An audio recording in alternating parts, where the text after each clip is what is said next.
Olá a todos que assistem o meu canal, eu sou o Marcos, sejam bem-vindos a mais um vídeo aqui no canal e dessa vez, galera, trazendo para vocês mais um vídeo de análise e hoje com ele Seven Deadly Sins Knights of Britannia, ou conhecido também pelos fãs do anime, né, que é o público principal desse game, como o game do Nanatsu no Taizai. Então, vamos parar de enrolação, vamos partir logo para essa análise que tá bem legal. Então, bora!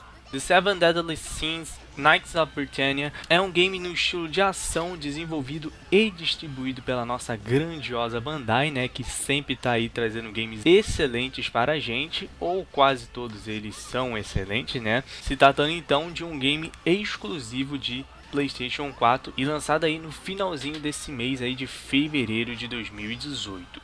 E como que é o enredo do game? E galera, primeiramente, a primeira coisa que você deve estar notando, deve estar reparando aí nessa análise, né, é que eu tô trazendo uma análise de um game que é exclusivo de PlayStation 4, sendo que eu não tenho o PlayStation 4 de fato, né? Ah, mas quer dizer que você tá vendo o YouTube e tá analisando o game vendo o vídeo? Não, não. Calma, galera. O que aconteceu, galera, é que nesses últimos dias eu tava viajando, eu tava de férias e eu tive a oportunidade de jogar esse game por completo. Então, por isso eu tenho toda a liberdade de poder analisar esse game que eu nem sequer tenho. Eu já fiz isso antes aqui no canal, se eu não me engano foi uns 2 anos atrás, com um game do Cavaleiros Zodíacos, que depois de um tempo ele foi lançado pro PC, que é a minha plataforma, mas primeiramente eu já havia jogado ele no PlayStation 4. E agora estamos aí novamente com Nanatsu no Taizai. E bom galera, primeiramente para vocês que não manjam, The Seven Deadly Sins, ou conhecido também como Nanatsu no Taizai, foi originalmente um mangá e mais tarde, através do Netflix, ele acabou ganhando a popularidade do mundo como um anime. E obviamente com todo esse sucesso que o anime e o mangá fez, o público já começava a imaginar como seria um game desse anime e começou a pedir de fato um game. E é óbvio, quando faz sucesso como o Nanatsu no Taizai, é somente questão de tempo que ele de fato vá ganhar um game. E a nossa história, galera, sinceramente pra mim, eu sempre digo isso quando eu faço uma análise de um game de anime, quando eu falo de um game de anime, ela deixa muito a desejar. Geralmente um game de anime nessa questão de história sempre deixa a desejar, né? E eu não vou me aprofundar muito na história do game, até porque ele é um game para quem assistiu o anime, então não cabe a mim dar esse spoiler ou explorar essa história em um game.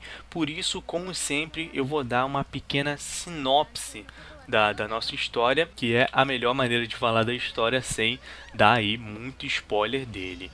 Bom, basicamente falando, os Nanatsu no Taizai, ou em português conhecido também como os Sete Pecados Capitais, são um grupo de cavaleiros que vivem na região de Britânia, cada um deles sendo representado por um pecado capital diferente. Daí o motivo do nome dos cavaleiros ser os Sete Pecados Capitais. Dentre eles temos Meliodas, que é o capitão dos Sete Pecados, sendo representado pelo pecado da ira, simbolizado pelo símbolo do dragão. Diane, o pecado capital da inveja, simbolizado pela serpente. Ban, o pecado capital da ganância, simbolizado pela raposa. King ou Harlequin, o pecado capital da preguiça, simbolizado pelo urso.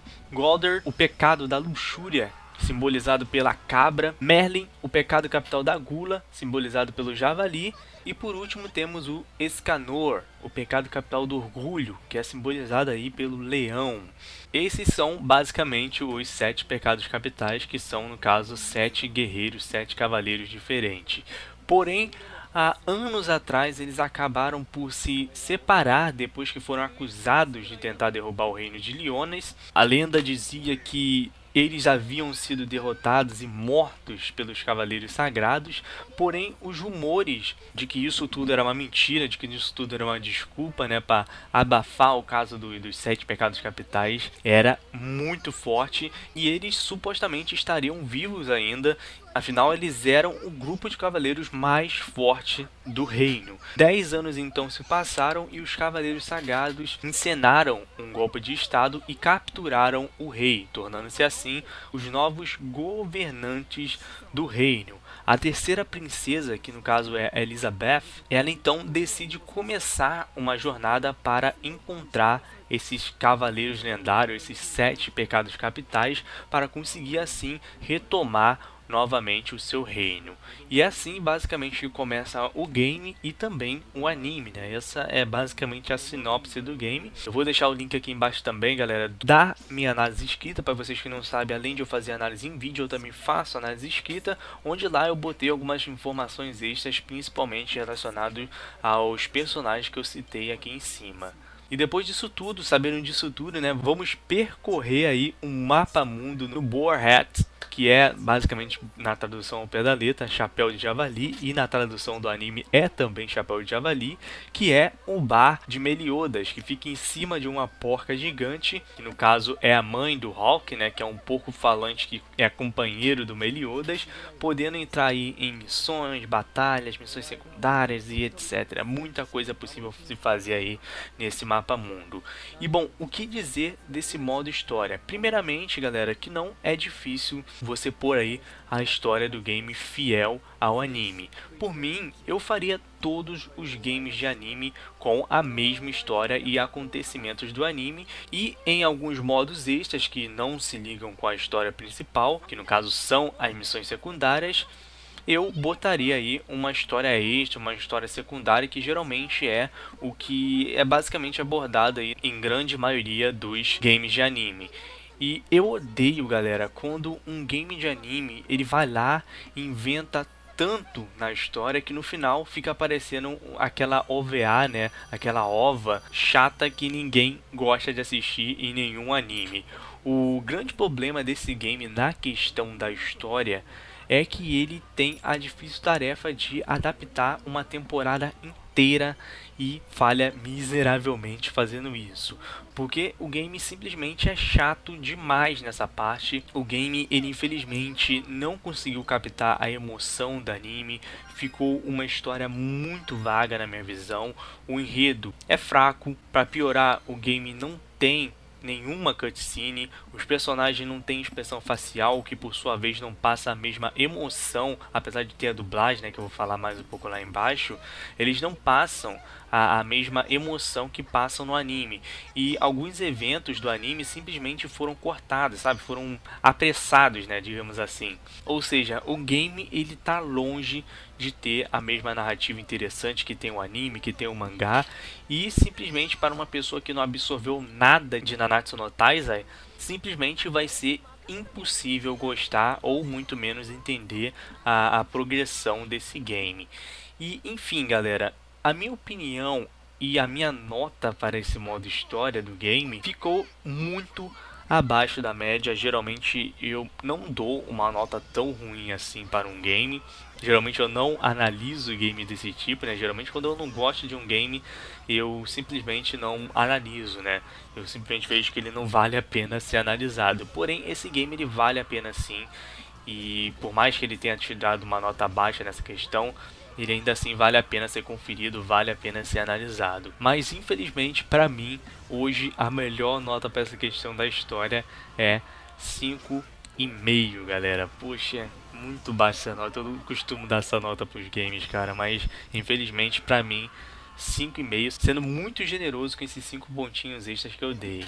E em questão de jogabilidade, bom galera, nesse game eu vou ser sincero com vocês, eu fui muito iludido porque nos trailers ele parecia ser algo muito semelhante, pelo menos em combate, na parte de luta, né, com a série Naruto Ultimate Ninja Storm. E já na aventura, que é aquela parte onde você vai enfrentar os inimigos mais comuns, né, os soldados comuns, me lembrava muito o Dynasty Warrior, sabe? Parecia uma mistura muito doida entre esses dois games que eu amo demais.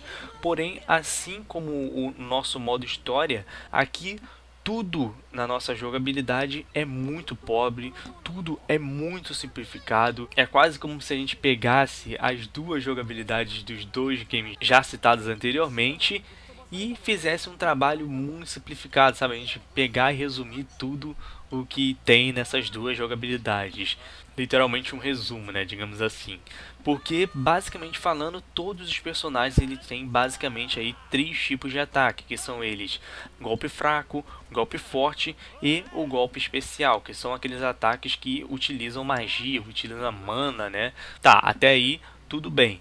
Porém, o game, ele basicamente falando, não tem um combo propriamente dito, galera. O game ele consiste em basicamente você apertar fraco, forte e intercalar os golpes com um golpe mágico, simples assim. Você não vai sair por aí, abrir a partida e sair criando um monte de combo com diferentes personagens, sabe? Apesar da variedade de personagens ser muito grande, ser muito boa, essa sim, com certeza é uma das melhores partes desse game, ainda assim falta uma variedade, uma variação nos golpes, nos combos, galera. Porque apesar de a gente ter um monte de personagens, nada muda. Você sente que você tá sempre ali jogando com o mesmo personagem, só mudando a skin, só mudando o visual dele, né?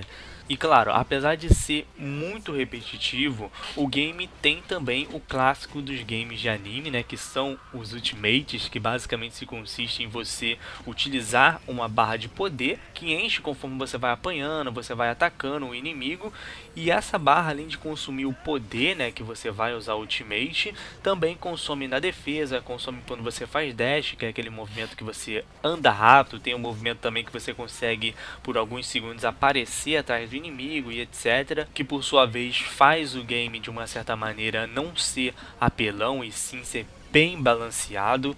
E essa parte aí, sem sombra de dúvida, me lembrou muito, eu achei muito interessante, me lembrou muito o Naruto, cara. Porém, galera, cá entre nós, sem um sistema de combos, isso se torna de fato muito repetitivo, muito enjoativo. Apesar de ser interessante, ainda assim não deixa de ser enjoativo, não deixa de ser repetitivo. E bom, galera, é nesse ponto aqui que geralmente a gente consegue ver se o game vai ser bom ou ruim de fato no final das contas, no caso falando da nota final. E cara, esse game, ele nessa questão de jogabilidade, nessa questão de história, até o momento pra mim foi um desastre. Claro, ele tem sim os seus pontos positivos nessa parte, como a variedade de personagens, que no caso são mais de 20 personagens diferentes, se eu não me engano, né? O que é bastante satisfatório para todos os fãs do anime, para todos os fãs que estão jogando o game. Outro ponto interessantíssimo é os cenários, que além de lindos, também são mega destrutivos, e com esses dois pontos que para mim são os únicos melhores na jogabilidade, você tem sim uma experiência boa temporariamente, digamos assim, porque como eu disse, você fica cansado muito rápido desse game. Por isso, para mim, a melhor nota nessa questão de jogabilidade é 5,5 também, sendo bastante generoso, dando aí novamente esse 5 pontinhos extra aí que esse game com certeza não merecia, mas eu tô dando um sermão para ele, né? E em questão gráfica, certamente Seven Deadly Sins Knights of Britannia não mostra gráficos ruins, ou muito menos horrendos, né, como todo mundo diz. Porém, também não é nenhum inovador do gênero, trazendo com ele gráficos bem mais ou menos. Não me entenda mal, galera, eu até gostei do game nessa questão. Em alguns aspectos o game ele é bem da hora, como por exemplo o visual em si dos personagens, ele é bastante fiel ao anime. Os cenários que são destrutivos, como citado anteriormente, né? E as partículas do game que, mano, são incríveis e que criam toda uma impressão, toda uma primeira impressão, né, de que o game é lindíssimo. Porém, é somente isso mesmo, na primeira impressão, na primeira visão, né? O game de fato não é bonito, galera. Pra mim ele foi apenas legal, ok? E cara, para um game de PS4, para PS4 Pro, né, no caso, e que custa R$ 180, mano, ele tá longe de ser aí uma maravilha. Tá muito longe do esperado, e quem dera fosse somente por isso, né, galera? Porque como eu sempre digo quando eu faço análise de game de anime, a gente não pode julgar muito nessa questão gráfica, principalmente em qualidade, porque de fato a gente não quer um game de anime muito real, um game muito realista. A gente quer que ele sim seja bastante fiel ao anime em todos os aspectos. E aqui ele consegue, digamos assim, fazer isso, entre aspas, né? Porém, ainda assim fica faltando algo, principalmente em relação às expressões faciais. Tem também a questão do desempenho do game, que por ele ser um game bastante destrutivo, muitas vezes se você quebrar demais o cenário, você vai conseguir sentir uma pequena e leve queda de frames, né? Claro, não é uma queda muito brusca, como eu disse, é leve, digamos que cai de 60 para 45 e às vezes caindo até um pouco mais, 35, 30, né? O que já é algo que dá para perceber na cara e apesar de ser bem rápido e nunca ser duradouro, né? Ainda assim dá para perceber e quase sempre é constante. Porém, além disso, eu não vi muitos problemas. Quer dizer, tirando o fato que os gráficos são bem medianos, tá tudo ok, né? E por isso, eu não tenho dúvidas que a melhor nota para essa questão de gráfico é 6. Em questão de áudio, bom pessoal, nessa parte aqui eu acho que é a parte que mais salva o game. Primeiramente pela nossa trilha sonora, né, que é bem mais ou menos, porém não é nada que vai afetar tanto a nossa jogatina. E a dublagem ela é excelente, mantém a mesma qualidade que a gente vê nos animes. Então, mano, é excelente sem sombra de dúvidas. O que prejudica um pouco a nossa jogatina nessa questão aí de áudio, sem dúvidas, é o fato de não termos aí expressão facial no game, né? Uma expressão facial, digamos assim, bonita, uma expressão facial boa. O que dá um pouco de desgosto enquanto você tá lá jogando, ouvindo a voz do seu personagem favorito. Mas, no geral, sem sombra de dúvidas, 6,5 é uma boa nota e eu não tenho dúvidas que seja a melhor para essa questão aí do áudio. The Seven Deadly Sins Knights of Britannia certamente está longe de ser um game muito bom ou até mesmo bom, né? Porém, o que a gente pode absorver desse game é que ele foi uma tentativa falha na minha visão, porém nem tudo tá perdido. Você de fato jogando o game sente que ele é promissor, sente que os caras tentaram, porém não rolou, cara. Eu sinceramente não enjoei tão facilmente assim do game, joguei e zerei tranquilamente. Porém, como eu disse ao decorrer da análise, o tédio logo chega com o passar do tempo, né? Logo você começa a enjoar do game. E se vale a pena comprar ou não esse game, galera, na minha visão, não vale. Eu tenho certeza que um dia esse game, se ele for ter uma sequência, o que é quase que garantido, porque é um game de um anime que faz muito sucesso, e eu quero de coração, cara, que tudo isso, se um dia ele for realmente ter uma sequência, seja corrigido. Mas, por enquanto, na minha visão, ele não vale a pena ser comprado. Vale a pena sim esperar uma promoção, esperar uma boa promoção, né? Que aí sim, com certeza, vai ser bastante interessante você conhecer, pegar o game somente para conhecer, para dar uma jogadinha casual, né? Com certeza vai valer bastante a pena. Mas claro, isso é uma opinião minha, tá, galera? Vocês não podem levar em consideração somente a minha opinião. Vocês têm que ter a sua própria opinião. Se você é fã da série, quer conhecer esse game, mano, vai na fé que talvez você goste. Tem gosto pra tudo, né? Então vai na fé que talvez você goste e eu não vou discordar de você porque essa é a sua opinião. Outro ponto que eu queria deixar em aberto aqui pra vocês, galera, é sobre a minha opinião dos games. Obviamente você pode muito bem pegar esse game, como disse anteriormente, né, e ter uma visão completamente diferente da minha. Isso, claro, é um direito seu e cada um tem a sua, né. Talvez hoje, por eu ter uma biblioteca muito vasta, por eu jogar praticamente todos os lançamentos de games, eu acabo tendo um pouco de tédio em começar algum game. Isso inclui esse aí também, que é o Nanatsu no Taizai. E eu acho que todo mundo que é gamer, que tem bastante jogos, que analisa e joga os games por completo, tem essa fase, né, que é a fase de você ser enjoado com praticamente todos os games. E por isso, para você que é fã, você pode ter uma visão completamente diferente da minha jogando. E por isso é muito legal você ter a sua própria experiência de jogá-lo. Mas para mim é isso, né, galera? Temos aí mais um game que parecia ser promissor, pelo menos nas imagens, quando lançou os trailers a gente ficou meio duvidoso, o negócio começou a ficar torto, né? E tá aí mais um exemplo de como não se deve fazer um game baseado em um anime. E bom galera, então foi isso, esse foi mais um vídeo aqui pro canal, espero que vocês tenham gostado. Se você gostou, ainda não é inscrito aqui no canal, quer receber mais conteúdos como esse, não deixe de se inscrever, ativar o sininho para não perder nada, deixe seu like para me saber se o vídeo foi tudo ok. E também, claro, não esquece de comentar aqui embaixo o que você achou do vídeo, o que você achou da análise, que isso me motiva bastante. Beleza? Grande abraço a todos e alô!